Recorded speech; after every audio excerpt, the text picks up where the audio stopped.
ለቅጽበት አይኖቻችን ተጋጩ። ወዲያው ቃል ሳልተነፍስ በሩን ከፍቼ ወጣሁ። ከእርሱ ሐሳብና ከገዛ ህሊናው ሙግት ጋር ቼው ወጣሁ።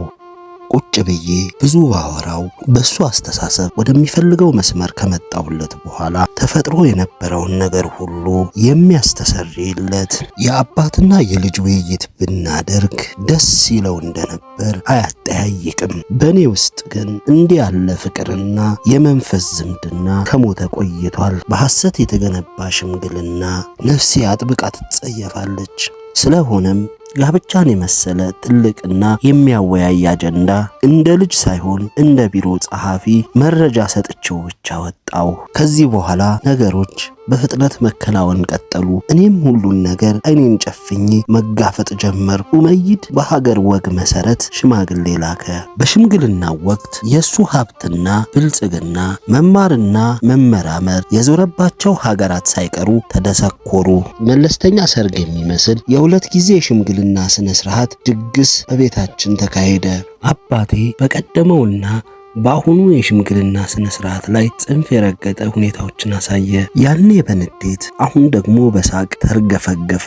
በመጀመሪያው እኔ ላይ በትር እንዳላነሳ አሁን ሽማግሌዎች ያመጡትን ውስኪ በእጁ ይዞ የምርቃት ናዳ አወረደብኝ። ከዚህ ግርግር ይልቅ የተሻለ ረፍት የሰጠኝ አባቴ ቤት ውስጥ ይፈጥረው የነበረውን ውከት እርግፍ አድርጎ መተው ነው። ኡመይድን እንደማገባ ካሳወቅኩት ጊዜ ጀምሮ አስገራሚ የባህሪ ለውጥ አመጣ። ከችግሮች አስቀድሞ እንደነበረው ቀኑን እየጠበቀ ይመጣ ጀመር። ከእናቴ ጋር የነበረውም የትዳር ህይወታቸው እየተሻሻለ ሄደ። በሆነው ባልሆነው እንደማይጨቃጨቃት አሁን ቀልድና ልፊያ ይከጅል ጀመር። ከልጆቹና ከግቢው ሰው ሁሉ ጋር ሰላማዊ መስተጋብር ለመመስረት ይጥራል። እኔና ወንድሜ ፋይሰል ብቻ በቁጥብነታችን ጸናን። ሁለታችን እንደ አምባገነን ንጉሥ አጫዋቾች የሰው ፊት እያየን የምንገለፍጥና ፊታችንን የምንጨፈግግ አይደለንም ያልን መስል ነበር። አባቴ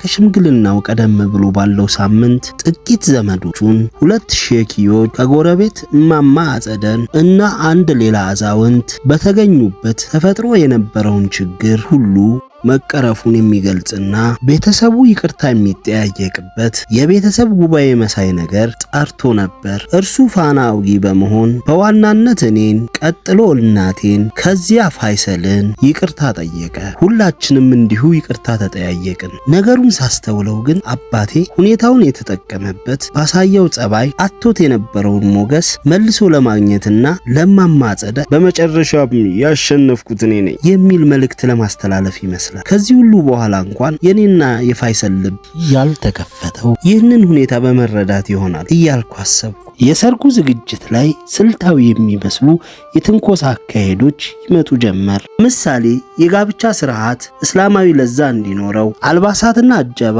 ሃይማኖታዊ መልክ እንዲይዝ፣ የጋብቻ ቀን በክርስቲያኖች አብይ ጾም አጋማሽ ላይ እንዲሆንና የሚዜ ጥቆማ ሳይቀር በመስጠት የሚፈታተኑ ነበሩ። ኬብሮን አውደ መጽሐፍት ምልሰት ክፍል 3 ደራሲ ማራማዊት ገብሩ። ምልሰት ቢያነቡት ያተርፉበታል። ኬብሮን አውደ መጽሐፍት። እነዚህንና ሌሎችን አስተማሪ መንፈሳዊ መጽሐፍቶችን ጥቆማ ለማግኘት ሰብስክራይብ፣ ላይክ፣ ሼር በማድረግ ቤተሰብ ይሁኑ።